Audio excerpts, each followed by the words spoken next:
प्रधानमंत्री नरेंद्र मोदी की नोटबंदी के आज 39 दिन हो गए हैं, फिर भी बैंकों और एटीएम पर लाइन कम होने का नाम ही नहीं ले रहा है। आज से 39 दिन पहले 8 नवंबर को रात 8 बजे अचानक से टीवी चैनलों पर न्यूज फ्लैश हुआ कि आज रात 12 बजे के बाद 500 और 1000 के नोट नहीं चलेंगे। इसके बाद नोट के बैंकों से बदलने का फरमान जारी हुआ।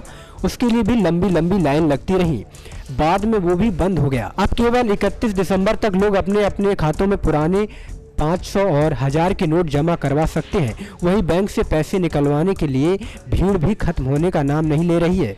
इस नोटबंदी से जितना फर्क आम आदमी को पड़ा है, उससे कहीं ज़्यादा फर्क यहाँ के व्यापारियों को पड़ा है। जहाँ नोटबंदी को कई जगह सही बताया जा रहा है, वहीं उसको बंद करने के तरीके और बंद करने की जल्दबाजी से लोग परेशान हैं।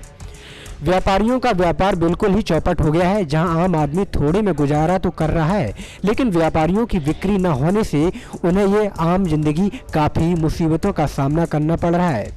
इन्हीं सबसे त्रस्त होकर आज व्यापार मंडल के लोगों ने जिला अधिकारी को ज्ञापन सौंप, जिसमें उन्होंने अपनी पीड़ा उन्होंने बताया कि नोटबंदी की खामियों के कारण उत्तर प्रदेश उद्योग व्यापार बंदी के कगार पर है।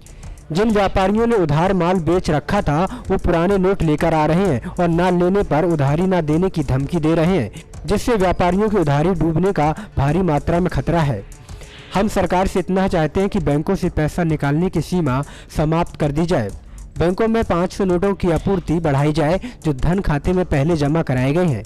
इसमें 15 लाख तक की रकम पर इनकम टैक्स विभाग कोई पूछताछ न करे। कैशलेस व्यवस्था जबरदस्ती न थोपी जाए और इसके प्रयोग के चार्ज को समाप्त किया जाए।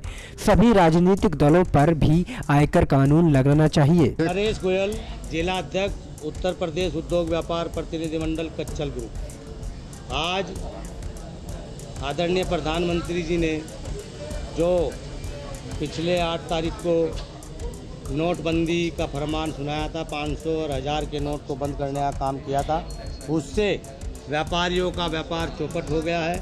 व्यापारी भूखे मरने को मजबूर है। किसी भी व्यापारी की दुकान पर ग्राहक नहीं है। इसलिए हमारे व्यापार मंडल ने एक ज्ञापन प्रधानमंत्री जी को जिलाधिकारी महोदय के द्वारा भेजा है, जिसमें व्यापारियों को हो रही समस्याओं के समाधान के लिए मांग की गई है।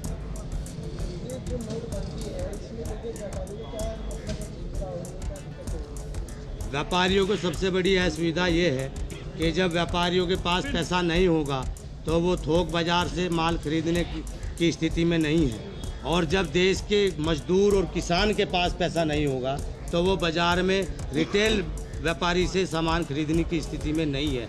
इसलिए मंदी की मार झेलने के लिए देश का व्यापारी मजबूर है।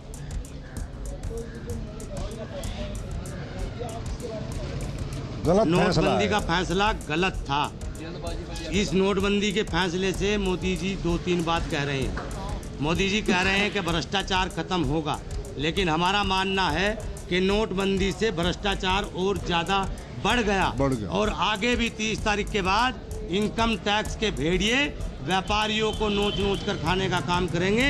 इनकम टैक्स के अधिकारी व्यापारियों को मजबूर करेंगे नोटिसों के माध्यम से अवैध वसूली देने के लिए, व्यवस्था पैसा देने के लिए। इससे भ्रष्टाचार बढ़ा है और काला धन कहीं नहीं निकला और ना ही व्यापारियों के पास काला धन था। प्रधानमंत्री से निवेदन करना चाहते हैं, अगर काला धन निकालना है तो इन IAS और IPS और इन बड़े बड़े अधिकारियों से निकालने का काम करें, जो व्यापारियों से सुविधा शुल्क के रूप में लेकर काला धन जमा करते हैं। नेक्स्ट 9 न्यूज के लिए सहारनपुर से सुशील सिंह की रिपोर्ट।